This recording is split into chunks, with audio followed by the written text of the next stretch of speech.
disegno i giorni scorrere sul calendario. Va ora in onda Auto da Fè, un mondo senza testa, una testa senza mondo, un mondo in testa. Conoscevo come adesso ed ego non mi absolvo neanche quando mi confesso dei peccati che ho commesso. Un'auto da Fè.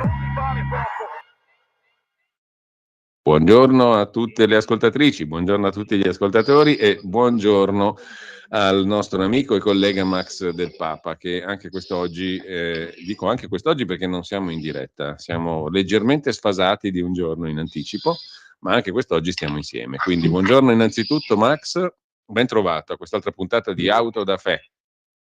Io saluto nella maniera più cosa. Buongiorno a tutti e tutte. Ecco, perfettamente, siamo già entrati in uno degli argomenti del giorno. E augur di buon fest.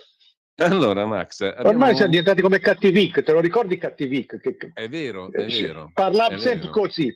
Auguri a tutti e tutti di buon fest. Solo che là stavamo sul pugliese, qua invece siamo su un altro punto di vista. Sul vuochese. Questo è un altro linguaggio, diciamo, meno familiare per il momento, poi Sì. magari lo diventerà, chi lo sa. Arriva. Non so se l'argine del contro il ridicolo sia sufficientemente forte. Cosa dici tu? Questo argine tiene oppure saremo travolti da sta fesseria solenne, colossale? Saremo travolti, siamo già travolti. Ci sarà poi una reazione fisiologica che però secondo me arriverà in tempi abbastanza lunghi. Dipenderà anche molto da quando si raggiunge il livello di saturazione, cioè più cazzate ti impongono, più tutte così, più magari la gente si stanca. Di solito però questi sono tempi un po' lunghi. È vero che noi americani stiamo già sperimentando una sorta di reazione per così dire fisiologica, perché come diceva Michel Foucault, nessun potere dura per sempre, alla fine c'è una reazione proprio del corpo, del fisico, e qui però essendo provincia dell'impero, voi italiani ve la prendete nel Menga. walk. Nel walk. Ecco. Ecco qua mi è scattato il famoso giornalista americo-italiano, ma questo qui da che parte sta secondo te? Il famoso giornalista americo-italiano. Ma noi americani stiamo sempre dalla parte degli americani. Poi se tu mi chiedi se sono in Cina dico noi cinesi, se sono al polo dico noi esquimesi, se sono in Africa noi africani, adesso siamo noi americani. Ho capito, Quindi, abbiamo capito che il giornalista è molto americo ma anche molto italiano, per così dire. In parte, sì. C'è il doppio passaporto, triplo, come Andy Schlein. Sai, adesso dire che se è tipicamente italiano non è più neanche tanto vero, perché quelle cose che una volta dicevamo è tipicamente italiano, adesso mi pare che siano un po' divise. Non c'è più. A parte che non c'è più l'italiano, ma non ci sono più neanche quelle cose per cui si identificava l'italiano. Non c'è più l'italiano neanche come linguaggio. No, a parte è andato completamente. Fammelo dire, a parte che nei tuoi articoli, perché nei tuoi articoli c'è un italiano meraviglioso, e qui lo dico da lettore oltre che da amico. L'amico non c'entra niente, il lettore sì, perché leggere i tuoi pezzi è sempre un gran gusto, per cui io vorrei partire proprio da uno di questi, Max, nella nostra conversazione a questo punto prenatalizia, chiamiamola così, perché sul tuo blog, di cui sei direttore ovviamente, questo va sempre detto e chiarito, il faro di Max Del Papa .altervista.org .it per i più raffinati, ma per quelli che lo devono trovare veramente e che non devono perdersi, l'indirizzo giusto è quell'altro, il faro di Max Del Papa .altervista.org. Per i francesi invece è .it, ma comunque questo è un altro discorso. Ecco, dicevo, qui vi trovate, se non lo conoscete, cosa di cui dubito, il blog di Max, il faro di Max Del Papa, in apertura, un paio di articoli molto interessanti. Uno a commento di un altro articolo, ma non è un parlarsi addosso, ma è tutt'altro, perché tu hai una dote che secondo me è molto rara. Dopo aver letto giornali e cose per tanti anni, lo dico da lettore puro, tu hai la dote di scrivere con una passione, un gusto per la verità, anche quello che dà fastidio a chi legge e a te stesso, presumo, a volte, e con una espressività immediata, totale, che parla direttamente al cuore, però è una scrittura talmente cristallina che nel contempo lavora anche il cervello. E questa è una cosa rara, io devo dire la verità, pochissime volte capita di leggere pezzi che ti toccano dentro, ma che nello stesso tempo ti fanno anche ragionare. Perché è così, è una dote, io non saprei fare pezzi di questo tipo, saprei solo leggerli, cerco solo di leggerli anzi. E ne hai fatto uno molto bello, dopo un viaggio a Milano, nel quale tu recuperi anche alcune memorie storiche che di solito si utilizzano in maniera molto ideologica, no? Perché il tuo quartiere e il Casoretto sono luoghi dove, per esempio, sono successe cose storicamente rilevanti. Fausto e Iaio, la strage di Via Fani, il covo delle Brigate Rosse di Via Montenevoso. Allora, tutte queste memorie storiche, il covo brigatista, no, di Montenevoso, Certo. tutte queste memorie storiche in realtà sono sullo sfondo e sono deideologizzate completamente, perché quello che rileva qui sono i viali di questo quartiere di Milano, che è il tuo quartiere, le memorie che suscitano. Allora io lascio parlare te in primo luogo e poi c'è una cosa interessante che tu noti in seguito al tuo articolo, ma di questo ne parliamo dopo. Allora, cos'è che ti manca di questa città e cosa non ti manca più e perché soprattutto? Poi il gusto della lettura lo lascio a chi ci sta seguendo, che va sul tuo blog, sul Faro di Max Del Papa e se lo gusta. Ma cos'è che ti manca e cos'è che non ti manca e perché di questa città, Milano, sulla quale se ne continuano a dir di tutte e che per moltissimi versi si va impoverendo, secondo me, da cittadino milanese, ma per altri mantiene quelle caratteristiche che tu sai restituire perfettamente e che rendono ancora viva questa città per chi la sa guardare, per chi la sa vivere, no?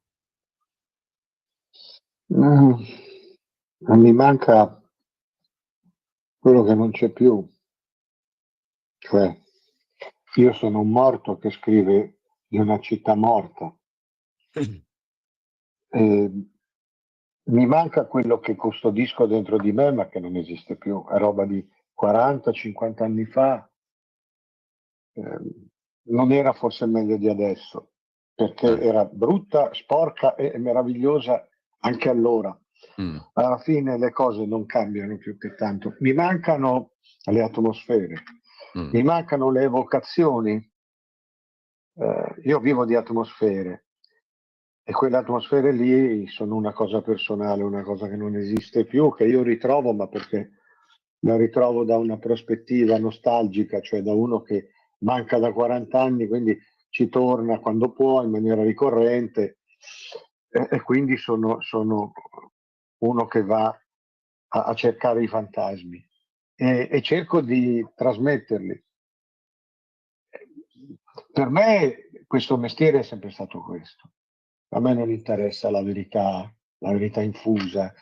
Non voglio morire come questi qua che tutte le sere in televisione che hanno la verità da imporre, che sembrano la fiaccola con la fiaccola in mano, che sembra la Statua della Libertà. Ho sempre creduto fin dal primo giorno che questo mestiere fosse racconto e di conseguenza fosse trasmissione.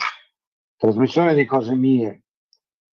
Io cerco di contagiare di un'emozione, di una commozione, di uno strazio. Chi mi legge non voglio altro. Se poi una persona, come dici tu, lo legge e si sente toccato, si sente raggiunto, magari si sente commosso, io non voglio altro.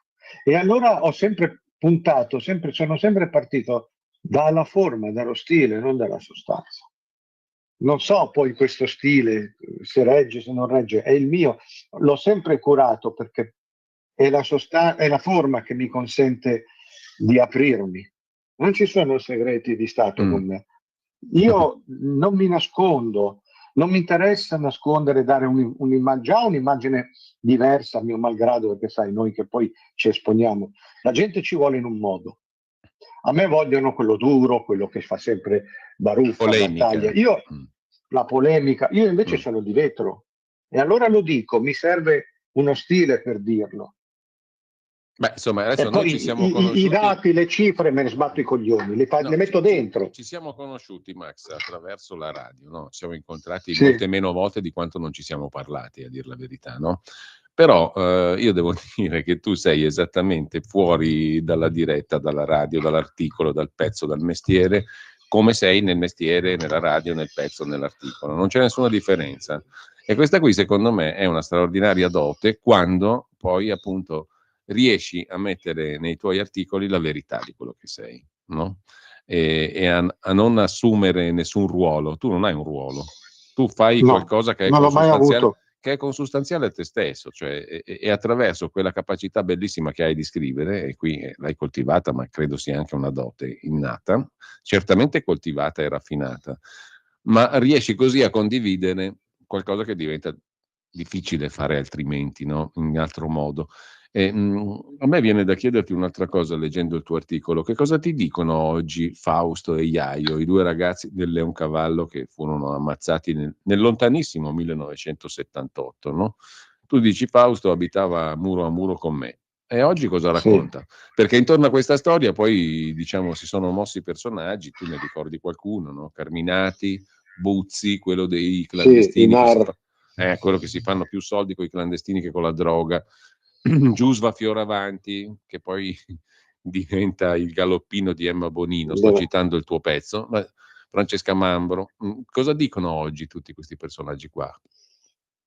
A chi mi legge temo niente, almeno da un certo limite anagrafico in su. Ad altri diranno molto perché furono le tragedie crudeli, misteriose nelle quali siamo cresciuti. Io credo di essere diventato giornalista, tra molte virgolette, proprio lì, quando avevo 13-14 anni, non capivo e volevo capire perché, sai, hai 14 anni, vai in terza media, vai al ginnasio, nell'arco di 48 ore ti succede un trauma collettivo come la strage di Via Fani. Portano via il più influente statista italiano, Moro, in un mare di sangue e gli ammazzano i 5 della scorta. Dopo 48 ore ammazzano 2 ragazzi di sinistra del centro Leoncavallo, uno dei quali aveva 4 anni più di me, loro avevano, uno dei quali muro a muro con me. Mia madre e la madre si scambiavano i saluti. Di colpo viene fuori che non c'è più, li hanno ammazzati a pistolettate. Allora lì ti spaventi, ti traumatizzi, ma vuoi capire chi sono? Io ho cominciato lì a voler capire. Poi dopo 4 mesi mi hanno scoperto il covo che stava di fronte a me e di fronte a Fausto Cinelli. Nel covo c'era il memoriale di Moro. Dalla chiesa col suo nucleo scelto, 200 persone prese, selezionate da tutti i corpi di polizia, rispondevano solo a lui. Li teneva d'occhio già a maggio. Già quando stavano ancora per ammazzare Moro, loro avevano già localizzato. Dalla Chiesa aveva questa tattica: aspettiamo, lui sapeva che c'era questo memoriale da recuperare, aspetta che Lauro Azzolini lo vada a prendere a Firenze, dove lo teneva nascosto in una base che non è mai stata ritrovata, tra l'altro. Lo teneva nascosto Moretti, lo prende da Moretti, lo prende, lo porta su in via Montenevoso, resta lì 3 mesi, passa l'estate e poi gli uomini della Chiesa fanno irruzione, 1° ottobre 78, davanti alla mia camera, Fausto era già morto, e lo recuperano.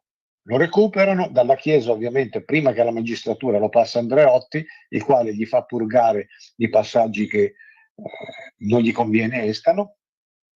Il fascicolo viene in memoriale, che poi erano domande che non faceva Moretti, che non aveva la cultura, la dialettica, le faceva Senzani e Moretti faceva solo il tramite.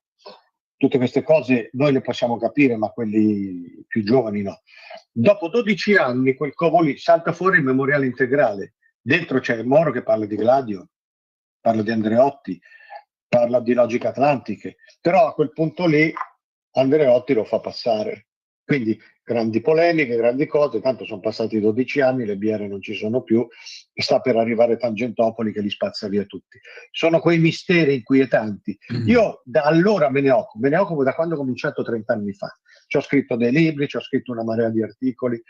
E tutto questo però io non sono mai riuscito a declinarlo nel modo anodino di un'inchiesta. Cioè per me questo è romantico, capisco, sto dicendo una cosa un po' sopra le righe, però fa parte della mia vita, marginalmente fa parte della mia vita, è dove sono cresciuto, è il mio sangue, è la mia paura, è la mia adolescenza.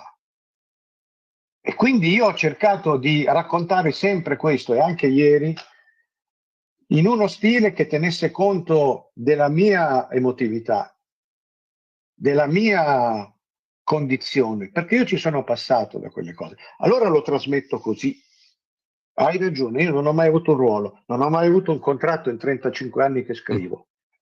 Sono sempre stato solo me stesso. Non sei assorbito da un ruolo, e questa per certi versi è una fortuna che no. tu sia riuscito a non essere assorbito da un ruolo e a poter fare questo mestiere splendido di raccontare, che poi fai anche una distinzione, poi la vediamo tra la narrazione e diciamo lo scrivere e il raccontare, certo, perché la narrazione è un'altra cosa. Ma in questo contesto, diciamo, nel quale ci sono memorie storiche che poi però cosa ti hanno lasciato quei fatti storici, quell'epoca lì? Secondo te si è chiusa quell'epoca lì? No, mi hanno lasciato la convinzione di vivere in un paese maledetto, in un paese feroce, dove le cose si chiudono non chiudendosi mai. Cioè le cose si chiudono perché a un certo punto non se ne parla più. Ecco, infatti, non c'è stata giustizia. Mi veniva da pensare che certamente magari qualcuno che oggi legge il tuo pezzo dice: ma chi sono Fausto e Iaio, chi sono Giusva, Fioravanti? Però in realtà questi qua quel contesto lì non è mai morto. Ce lo ritroviamo davanti tale quale oggi, mutati i nomi, mutate le situazioni, ma la logica che governava quei fatti lì è ancora questa anche oggi, no? Sempre. C'è quel murale in via Mancinelli dove li hanno abbattuti. Io ho messo quello come foto. Sì, quello sono io, quello siamo noi. Fausto e Iaio erano due diciottenni che frequentavano il centro sociale Leoncavallo e stavano dietro, loro volevano fare chissà cosa, avevano fatto un dossier sullo spaccio di eroina nel quartiere. Come non erano innocui, li hanno abbattuti. Tutti sappiamo che sono stati i NAR di Carminati, di Fioravanti. I fascisti dell'epoca. Sono stati i fascisti.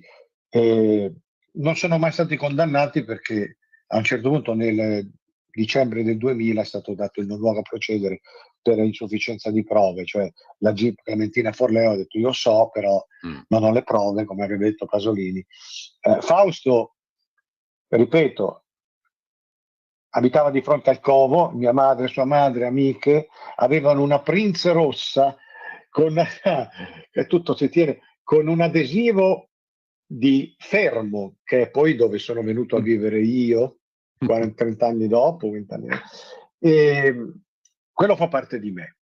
La cosa curiosa è che vengono ammazzati 48 ore dopo Via Fani e le Brigate Rosse, che non avevano mai accennato a nient'altro che alle loro gesta, nel comunicato numero 2, dopo i soliti sproloqui, abbiamo preso l'esponente del regime dello Stato imperialista nazionale, inseriscono un passaggio, un messaggio che stride, che non c'entra niente e che dice solidarietà ai compagni Fausto e Iaio ammazzati.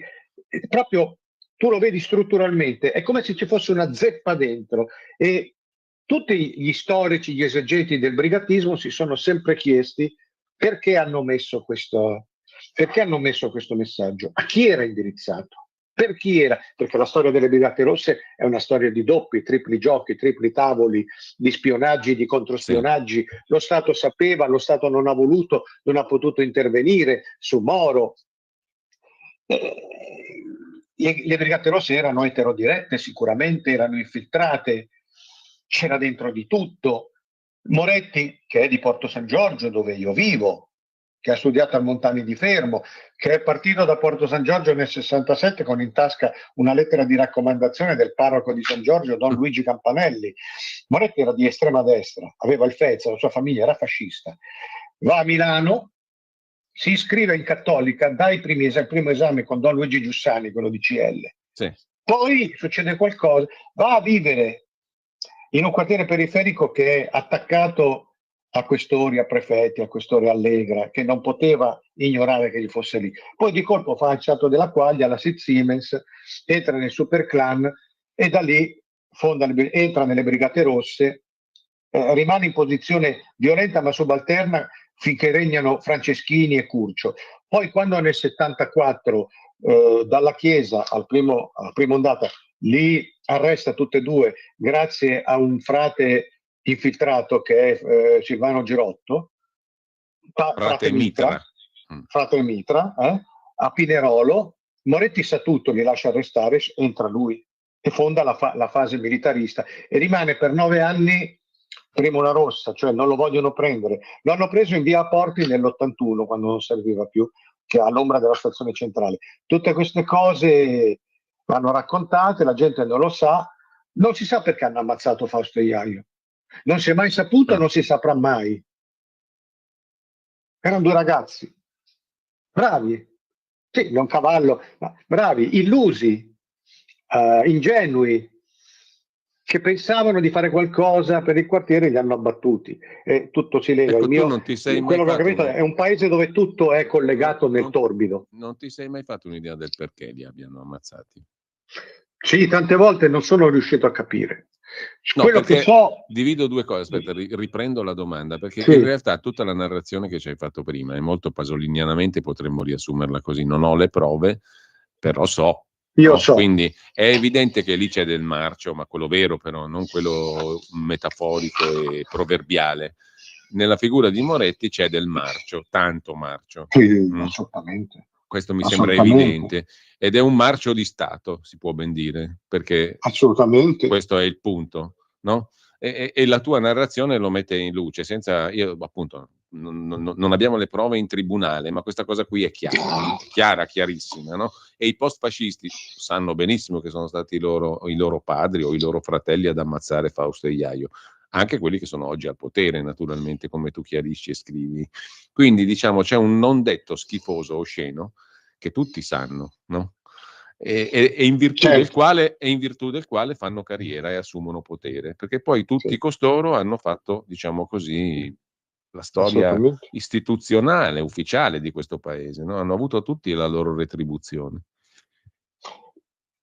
Di più, Pecorelli, che era quel giornalista, piduista, spione, però sapeva fare le cose, ma lo diceva già prima, Moro vivo, diceva, verrà una grande amnistia, tutto lavare, tutto obliare, cioè si finirà per dimenticare tutto e tutti saranno premiati. È andato esattamente così. Poi Pecorelli lo hanno ammazzato a pistolettate in bocca a Roma. Nel marzo 79 stava per sviluppare e fornire nuove verità. Pecorelli nei 55 giorni del sequestro Moro le ha azzeccate tutte perché era informato dai servizi e diceva le Brigate Rosse tra virgolette e diceva lo Stato sa tutto, non può, non vuole intervenire, eccetera eccetera, no? Bisognerebbe andare a riprendere tutta quella roba di Pecorelli. Purtroppo i libri che fece il mio amico Sergio Flamigni della Causa adesso sono poco reperibili perché la causa è chiusa, però sono lì. Di più, Cossiga, ministro di polizia, 55 giorni totalmente fallimentari, gli portano via il massimo statista democristiano, amico, presidente del suo partito, non cava un ragno dal buco. Una gestione fallimentare. Lui mette in piedi 3 comitati, si mette in mano a Pizzenik, che è uno della CIA, il quale praticamente manovra lo Stato e manovra le Brigate Rosse perché Moro deve morire e lo fanno morire. E cosa succede? Moro, Cossiga si dimette, dopo 2 anni l'ha fatto Presidente della Repubblica.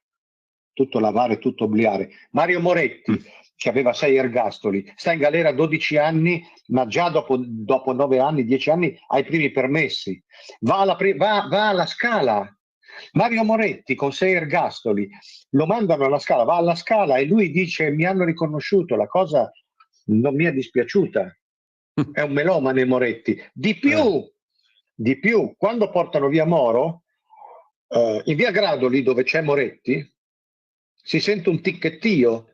Moretti sta comunicando in alfabeto Morse tramite un ponte che sta nella Valle del Salto, tra Roma, fuori Roma e l'Abruzzo. C'è una confidente della polizia, si chiama Lucia Mockbel, che il giorno dopo va dal questore Elio Cioppa e gli dice io ho sentito ticchettare in Morse. Vicino al mio appartamento in Gradoli c'è qualcosa. La prendono, le danno una ripassata, la polizia la gonfia di botte e le dice tu non devi parlare più. Via Gradoli è il covo di Moretti e della Balzerani.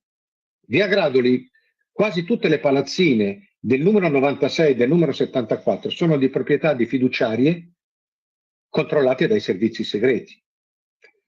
Lucia Mokbel è sorella di quel Gennaro Mokbel, Esatto. Lo stavo proprio che è collegato recuperando. ai NAR Già. e che poi finisce, è entrato dentro un sacco di scandali. Si è parlato del suo ruolo anche quando hanno ammazzato, sai, quel Diabolic, quello della curva della Lazio, no? Viene da ambienti neofascisti. Lucia Mokbel è sua sorella. Cioè, come dicevi tu, ci sono cose in Italia che sono permanenti nell'oblio. Ora è chiaro che si sta aspettando che tutti muoiano. Questo incrocio qui destra-sinistra in realtà nasce già subito nel dopoguerra, no? Perché questo è il punto. Per forza.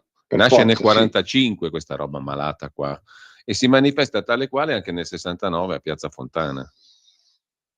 Sì, beh, lì c'è un prodromo, c'è la strategia della tensione, eccetera, eccetera, sì. Poi è chiaro, l'Italia viene liberata dagli Stati Uniti che però la controllano, la gestiscono.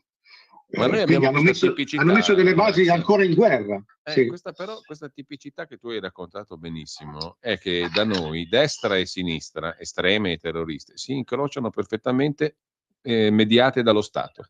Sì, anche il Vaticano. Perché nel 1944 a Fermo, dove poi io sono venuto a vivere, a Fermo, Porto San Giorgio, dove c'è la patria di Mario Moretti, quindi dove c'è il capo brigatista della fase militarista, a Fermo, nella scuola convitto Bambino Gesù, gestito dai religiosi e dalle suore, insegna francese e matematica un religioso americano che si chiama padre Felix Morlion, che è dell'OSS, poi CIA, e che diventa il segretario particolare di Giulio Andreotti.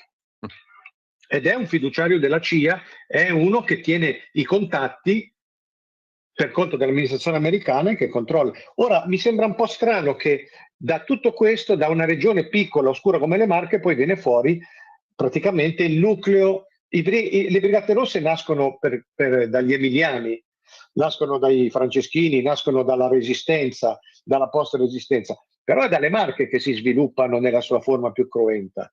E qui ci sono delle cellule di controllo, di spionaggio americane. C'è padre Felix Morlion che risponde direttamente ad Andreotti. E Kissinger nel 74 e poi nel 76 dice a Moro: stai attento con la tua politica di apertura ai palestinesi, stai attento col tuo lodo, stai attento a far passare le armi che poi fanno le stragi da noi. Capiscila come vuoi, però se continua così tu non duri, e Moro non dura, Moro salta. Già nel 68 c'è un periodico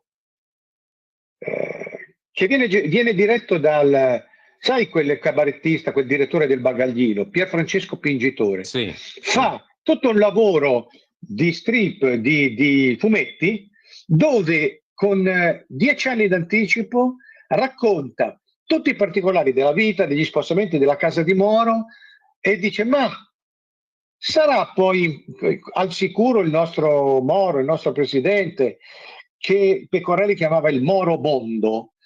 10 anni dopo succede tutto, cioè la fine di Moro è stata programmata con molto anticipo, lo Stato lo sapeva, e siamo qui a parlarne senza certezze.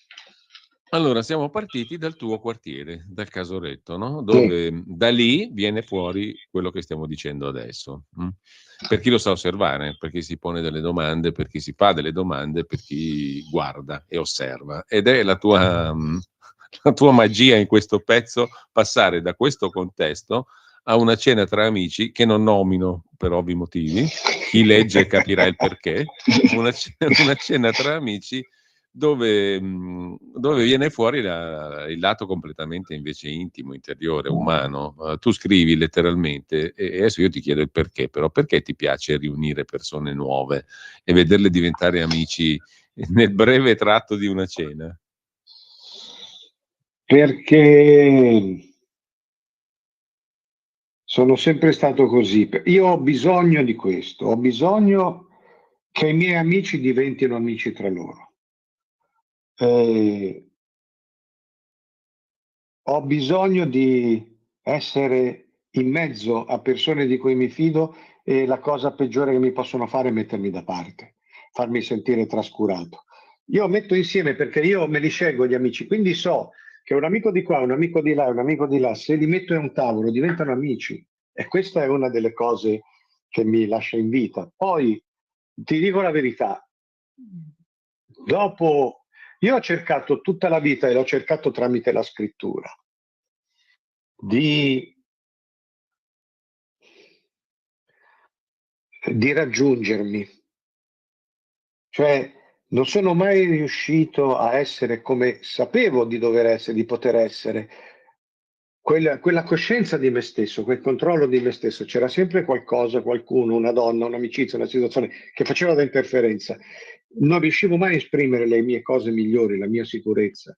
Ho sempre cercato scrivendo, tutto poi torna. Non ce l'ho fatta mai. Devo dire che dopo la malattia, dopo il cancro, io mi sono sbloccato, cioè mi sono ripreso la libertà che avevo da ragazzino e che poi via via avevo soffocato. Adesso io ho la libertà di chi è morto, e allora mi prendo queste libertà, abuso di queste libertà, vado a cercare le persone che prima rinunciavo a stanare e le metto insieme a un tavolo, perché è tutto quello che mi resta.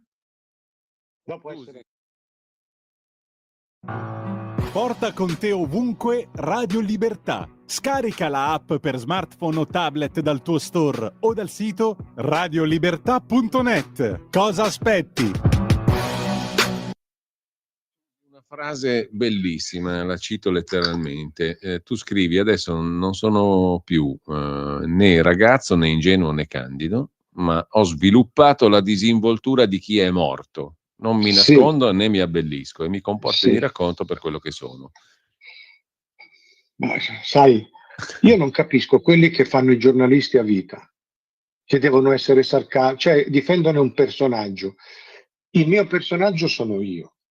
E questa libertà per me, che ho conquistato a 60 anni, è proprio di non fingere, di non avere sovrastrutture. Non ce l'avevo neanche prima, della verità, però adesso tutto è più diretto. Non mi interessa di essere giudicato o di essere frainteso. Ho solo bisogno di trasmettere quello che sento.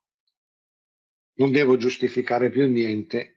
Questa è una cosa che ti viene solo con una malattia, ti viene solo con la sensazione della morte che non ti abbandona più. Non è che diventi, non sono le cazzate alla Giovanni Allevi, il nuovo io, il nuovo Max, il sole fuori, no, qui si passa solo attraverso una sofferenza e un senso della morte. Può andare bene, può andare male, anche dentro. A me è venuta questa esigenza a un certo punto di essere quello che per tutta la vita ho sentito che dovevo essere e non ce la facevo mai. È un po' Nietzsche, arrivare ad essere chi si è. Io continuo a scrivere per questo. Allora scrivo dei miei viali, delle mie chiese, e ci metto dentro la storia recente, ci metto dentro Moro, Fausto e Iaio, perché per me scrivere è raccontare anche la morte. E le informazioni le metto dentro il racconto. Non è il racconto al servizio delle informazioni, sono le informazioni al servizio del racconto. Se poi sbaglio una data, sbaglio una cifra, ma chi se ne frega? Voglio raccontare questo e mi accorgo che tu cerca in giro, non trovi più gente che ti racconta la realtà. Cioè ci provano, però te la raccontano in quella maniera da intelligenza artificiale, andando a parare sempre altrove, Ecco, Max, andando nell'ideologia. Questo qua è un pezzo che nessuna intelligenza artificiale potrà scrivere, quello che hai scritto Lo per il tuo spero, blog. No, non è lo possibile, spero. non è pensabile, non c'è Non nessun voglio algoritmo. essere sostituibile, non voglio No, essere fungibile io. c'è nessun algoritmo che possa a un certo punto far entrare in un ristorante uno di quei milanesi stagionati dalla faccia indefinibile, con la coppola un po' storta, i pantaloni sformati di fustagno, trasandato e serafico. Potrebbe essere uno dell'oratorio come il bandito Vallanzasca da vecchio. Ecco, trovami un algoritmo che mi scriva che mi dia una descrizione così, e Elon Musk credo che te lo bevi in 5 secondi se mi trovi sto algoritmo. Non esiste. È proprio la libertà di stupirmi ancora dopo essere morto. Cioè di guardare una persona e dire ma quello lì sembra Vallanzasca. Invece è uno che sta facendo il mercatino lì all'oratorio. Io voglio dire questo e mi accorgo che alle persone poi stupisce questo, perché non c'è più, per me questo, non dico di essere artista io, però raccontare l'arte. A me mi ha colpito poi il successivo commento, perché dopo questo articolo tu hai scritto un pezzo dicendoti alla fine quasi stupito a tua volta dello stupo. Sì. Questo pezzo ha stupito un sacco di gente. Perché secondo te?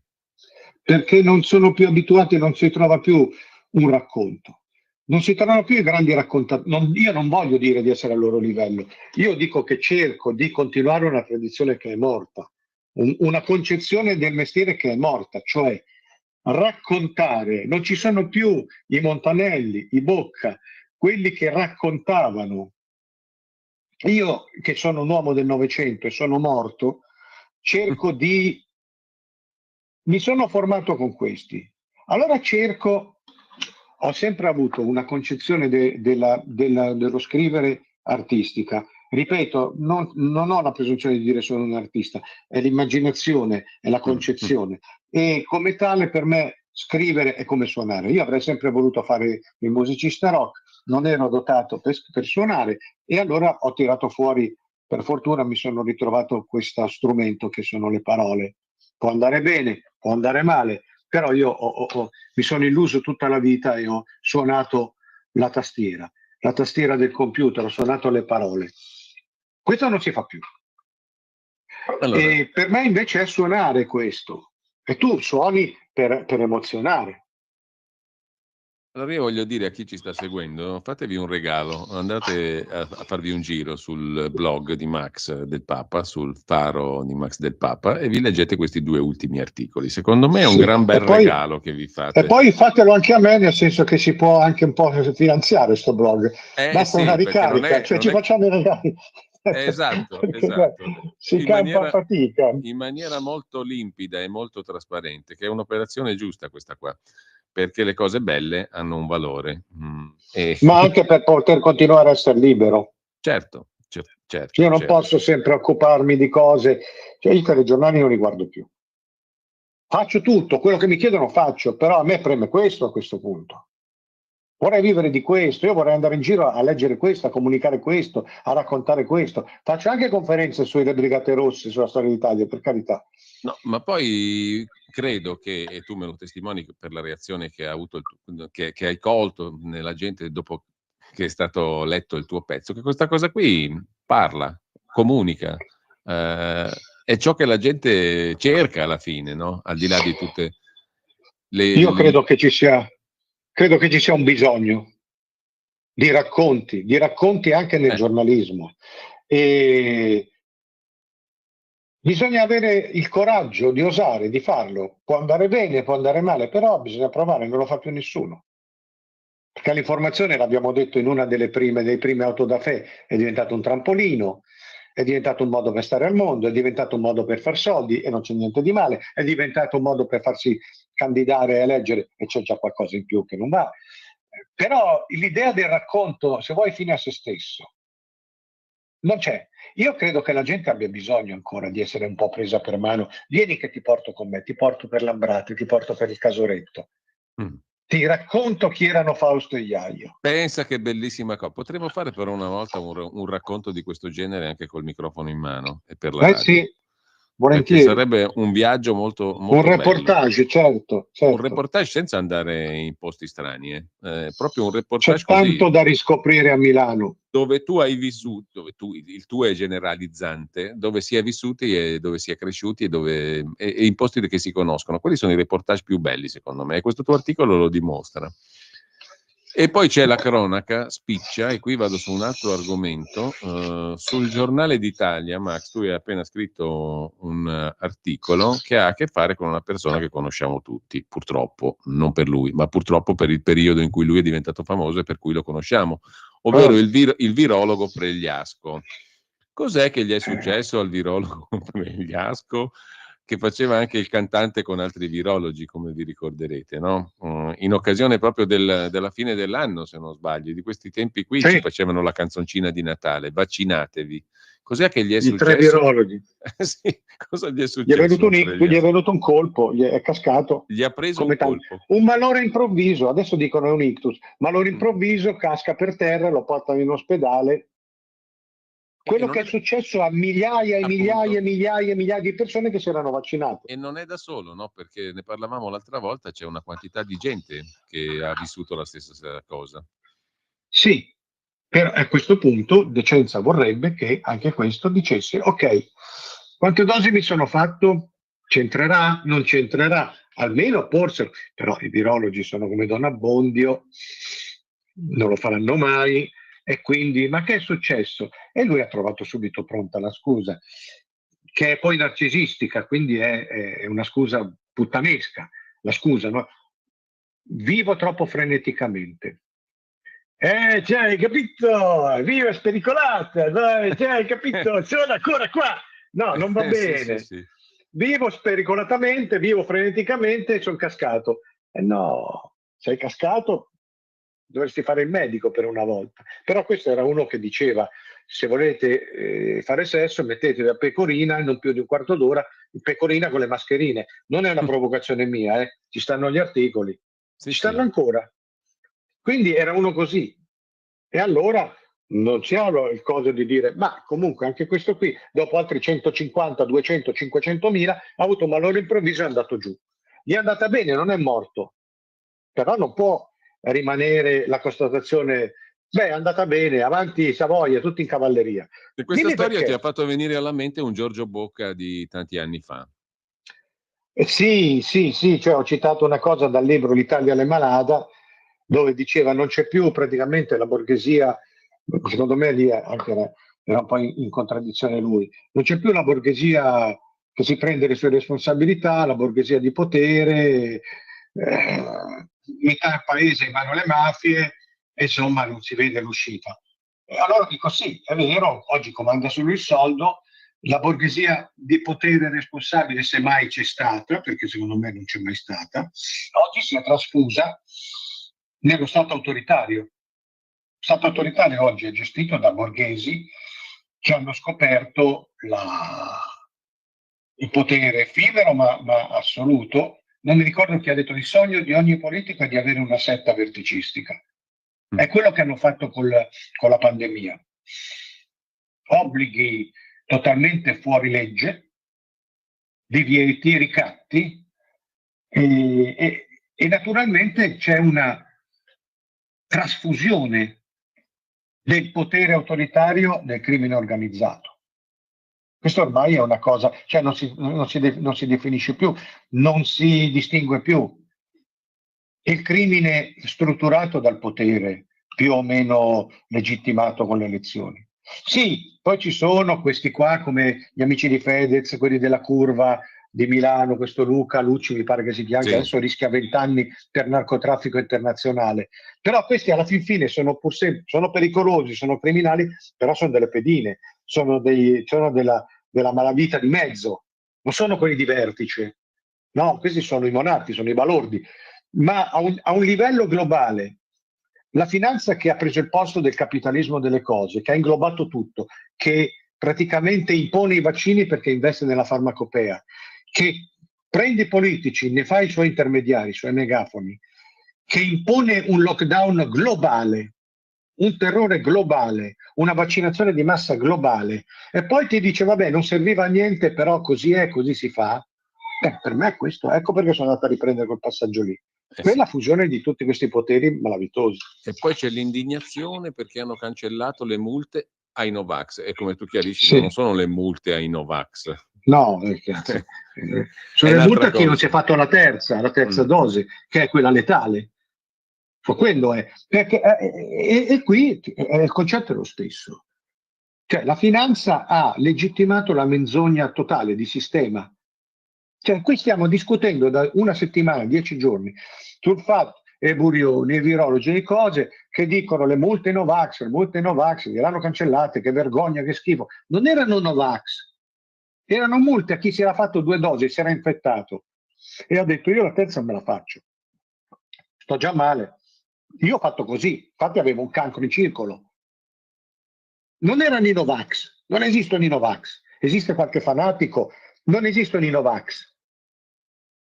Esistevano quelli che avevano paura e non si sono fatti la terza dose e ancora insistono. Adesso c'è la cosa del Congo, non esiste sta roba, però fatevi i vaccini perché arriva la malaria del Congo.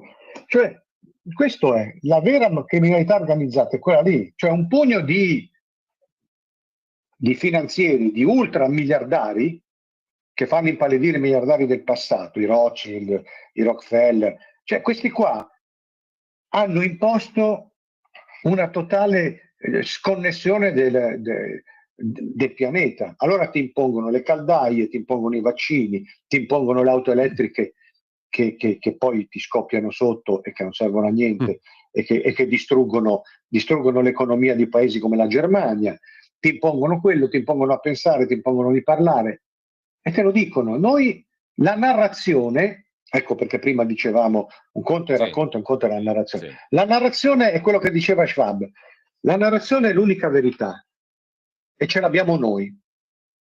Per dire la narrazione è la menzogna, però siamo noi i padroni della menzogna. Questo qui è il pandemonio, è il mondo dei diavoli, è il mondo, non voglio dire al contrario perché mi ha rotto le balle, tu capirai sta formula, non è il mondo al contrario, è il mondo dei diavoli. Poi quello del mondo al contrario va da Fedez, vabbè. Ecco, poi ne parliamo perché a me mi incuriosito il tuo pezzo che hai scritto un po' di giorni fa, insomma, su questo incontro tra il generale Vannacci e Fedez. Però a proposito di cose imposte, tra le cose imposte da cui siamo partiti proprio oggi c'è anche appunto il linguaggio woke, il tema del woke, il correttismo nelle sue varie manifestazioni. A proposito del quale tu hai scritto un altro articolo stavolta sul sito nicolaporro.it, Atlantico Quotidiano, a proposito di una trovata interessante, mi sembra che arrivi dal New York Times, questo articolone ripreso dall'ANSA, se non ho capito male, sull'eventualità barra opportunità di non depilarsi, parliamo di donne che non si depilano come nuova frontiera dell'emancipazione. Insomma, la donna barbuta, diciamo così, che dirà anche il vecchio proverbio è sempre piaciuta, ma qua piace in una maniera un po' diversa, mi sembra. Sì, è perché è una risposta al patriarcato, no? Tossico, bianco, Gino Cecchettin. Per me la donna barbuta rimane un fenomeno circense dell'Ottocento. Tutto lì. Poi dopo c'è il dilemma che ci attanaglia tutti, che è meglio liscia o rigogliosa, però queste sono anche scelte personali. Invece no, è diventata una cosa ideologica, non si capisce bene. Per cui io lì ci ho visto dell'altro, cioè non lisciarsi i baffettini qua sarebbe una scelta di civiltà, una scelta di democrazia e di libertà. Sono cazzate, però io lì ci ho visto anche molto una connessione, un legame con l'islamismo che sta prendendo in ostaggio, sta conquistando tutti i paesi europei. Ecco, in che senso? Perché questa è una suggestione molto interessante, Max. In che senso? Perché se entra questo, cioè se comandano questi, e già stanno comandando, ma se entrano questi qua, magari nel giro di 2 generazioni, fanno un partito, e essendo di più votano e vanno al potere e instaurano la Sharia come già in diversi quartieri di diverse città europee c'è, allora lì entra il burqa istituzionale e allora tu donna che ti serve depilarti i baffetti o guardarti se c'è il burqa? Io ci ho visto questo collegamento qua.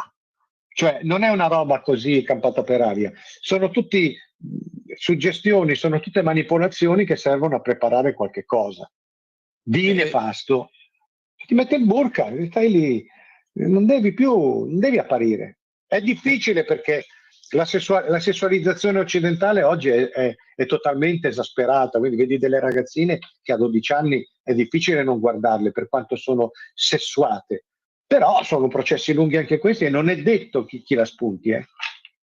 Tra l'altro tu racconti di quanto ha riportato sulla Verità anche Silvana De Mari, no? Che al di Sì, là delle ragazzine di un certo tipo ce ne sono anche altre che cominciano ad essere di altro tipo. La tendenza in atto è quella di abbassare gli occhi quando incontri Maranza. sì, sì, sì, sì, Sottomissione. sì.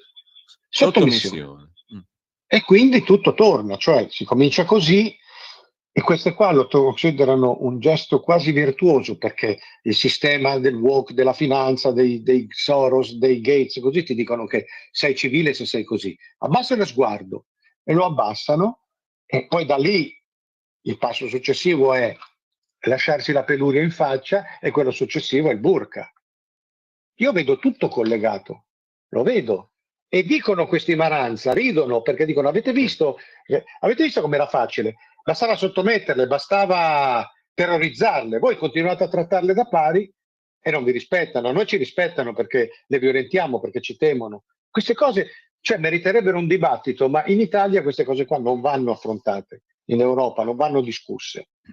Ecco Max, abbiamo ancora qualche minuto, non siamo in diretta, per cui per chi ci sta ascoltando giovedì mattina, non siamo in diretta, l'abbiamo registrata il mercoledì precedente, ieri pomeriggio, parlo per chi ci segue in diretta domattina. Quindi non possiamo prendere telefonate, però qualche minuto io lo vorrei usare perché sono due fenomeni a confronto in un tuo articolo del 9 dicembre scorso, sempre su nicolaporro.it, su Atlantico Quotidiano, ovvero il confronto che c'è stato realmente tra il generale, l'europarlamentare Vannacci e Fedez. Il titolo riassume così: ho visto lo show ed è stato triste. Mm? Ci spieghi perché è così triste questo confronto, ti è sembrato? Perché ci ho visto la conferma che oggi l'unico contenuto a livello di informazione è il vuoto. Cioè le cose stanno così. Fedez, che nell'ultimo anno le ha sbagliate tutte, cioè ha avuto una serie di comportamenti peggio che imbarazzanti, terribili. Fedez sta cercando di rinnovarsi, di riciclarsi, quindi ha chiesto e ottenuto da Conti di andare a Sanremo con un brano. Espressamente mi devo rifare l'immagine. Dopodiché di lui uscirà una biografia edita da Mondadori e composta dalla banda di Corona, altro personaggio che te lo raccomando. Fabrizio Sì. Corona, 13 anni di galera scontato per 73 capi di imputazione. Poi ci sono quelli come Travaglio e anche come Facci che dicono no, non ha fatto niente perché per 3 foto. No, aveva 73 capi di imputazione, recidive e quant'altro. E gli fa il libro. Lui poi aveva questo podcast Muschio Selvaggio, lo ha chiuso, ne ha aperto un altro e cosa fa per rifarsi la faccia? Invita Vannacci della Lega, tutto un teatrino, gli fuma in faccia le canne, quell'altro finge di non capire. Lasciami dire una cosa, proprio parentesi, apro e chiudo parentesi. Leggetevelo sto pezzo perché anche questo pezzo dal punto di vista stilistico è una goduria, e lo dico da puro lettore, e lo trovate ancora su nicolaporro.it. Pulcinella Fedez vs Vannacci versus Vannacci Sì. è il titolo. Sembrano coccorite questi due, tu scrivi come sì, avrebbe detto Nereo Rocco. Rocco, il Paron, certo. E sono coccorite, dai, quello che gli fuma in faccia le canne, Sì, quell'altro che fa finta di rifiutare. fa finta di cos'è un sigaro, ma dai, c'hai 6 lauree, hai girato il mondo, hai fatto il parà in tutte le parti calde della terra, non sai cos'è una canna. Arriva Vannacci, questa felpa, no grazie, ho già mangiato, c'è uno spettacolo penoso. E Vannacci, che è quello che andava a annusare i negri in metropolitana. Il mondo al contrario, ma per il verso giusto, tu scrivi. Sì, perché questi sono... Ma è una cricca, no? Cioè nessuno può credere. Allora, Fedez, che era grillino, la moglie piddina, poi non entra... Adesso sta puntando la lingua verso la Lega. Allora Vannacci lì, tremendo, duro, incazzato, massiccio, un parà, va con la felpetta giovanile a reggere Bordone a questo qui che si fa le canne, eccetera, no? È una pagliacciata dov'è il Vannacci che gliela canta chiara perché i valori, eccetera, eccetera? Cosa sta facendo Vannacci in Europa? Va da Fedez che gli si fa le canne, gli fuma le canne in faccia. Cioè lì quello che comanda è Fedez, quello che regge il gioco è Fedez. Vannacci lì fa parte di quello che regge il sacco. È stata una scena sotto tutti gli aspetti miserabile, mortificante, però quello che ne esce peggio è Vannacci, che rinnega tutto quello su cui ha costruito il suo personaggio, l'altro no. Un Pulcinella esemplare. Sì, e quest'altro gli asseconda la riconversione, cioè questo si deve rifare la faccia e deve rifarsi anche la politica. E quando la gente mi scrive no, però Vannacci tutta la vita, ma non lo capite che è la stessa roba, non lo capite che sono complici, questi sono compari in quella roba lì. Io non ci vado da Fedez, Diciamo io sarò anche un po' talebano, ma non ci vado da quella gente. In quel contesto lì, Max, come tu giustamente noti, potevano starci anche il Di Battista, il Di Maio, Scanzi e Travaglio. Sì, che insieme sono al Vannacci. i vecchi amici di Fedez. Vecchi amici di Fedez aveva amici così, c'aveva amici da curva, però poi aveva gli amici del fatto, no? Ecco, io non voglio essere quel tipo di giornalista lì. Sarò anche talebano io, ma se io so che un amico o che ho un'amica o un amico musicista così se la fa con gente che io disprezzo, come ha chiuso? Cioè non c'è compatibilità. Come cantava il filosofo, quello vero Mick Jagger, non puoi avere sempre ciò che vuoi. Tu frequenti certa gente, non puoi frequentare me, e io sono talebano. Allora, questa roba qui di Vannacci lo qualifica per quello che è, cioè si svela il gioco. Posso fare un'osservazione in più? Sì. Carogna. Allora, sì. Noi sappiamo che Salvini ha fatto questo codice della strada molto severo, molto duro, sì. che consente di togliere la patente e la macchina anche a uno che ha assunto cannabis magari 10 giorni prima. Basta la presunzione, basta il tampone e poi la pattuglia di polizia non è tenuta ad approfondire. Basta, e noi sappiamo che soprattutto la cannabis terapeutica, io non sto facendo qua moralismi o perorare nessuna causa, però se uno ha preso una dose di cannabis terapeutica perché c'ha male dappertutto, perché ha un cancro, eccetera, eccetera, viene beccato e gli sparisce la macchina, gli sparisce la patente, gli sparisce tutto. Ma credo che sta roba Sono verrà corretta con i decreti attuativi. Verrà corretta perché verrà corretta perché se no non si ragiona. Questa della terapeutica di sicuro. Ecco, cioè verrà corretta perché allora mi sta bene la tolleranza zero. Però la tolleranza zero mi sta bene in un paese di forti garanzie democratiche. In un paese anarcoide la tolleranza zero si riduce nel bordello. Al di là di questo, va bene, è una scelta politica, tolleranza zero, non mi interessa, hai bevuto il bicchiere, hai la canna fatta 15 giorni fa, tu ti va bene, vale anche per Fedez? Cioè vale anche per Fedez che fuma un cannone così in faccia a Vannacci della Lega, cosa? Poi finisce il podcast, sale sulla Lambo e va via 240 all'ora, ancora strafatto di fumo. Vale o non vale questo? Io vorrei che Salvini mi rispondesse, perché finché si scazzano con Vasco Rossi, ognuno tira l'acqua al suo mulino, capito?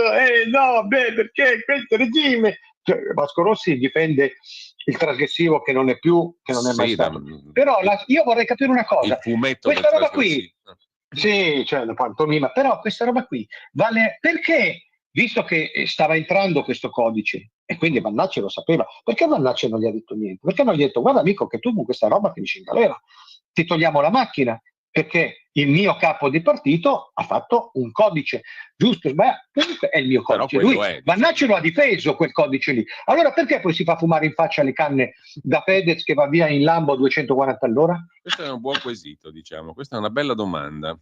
No, perché sennò vale sempre per i poveri cristi, no? Sì, infatti.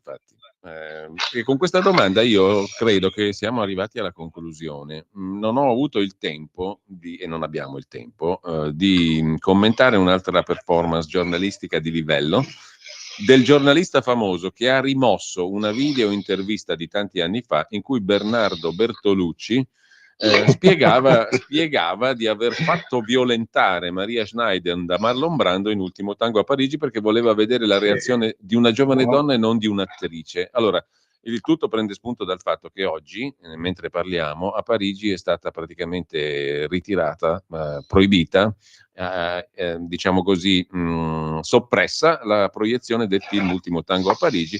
Per questo motivo, perché c'era la famosa scena del burro dove lei non era stata avvertita e bla bla bla.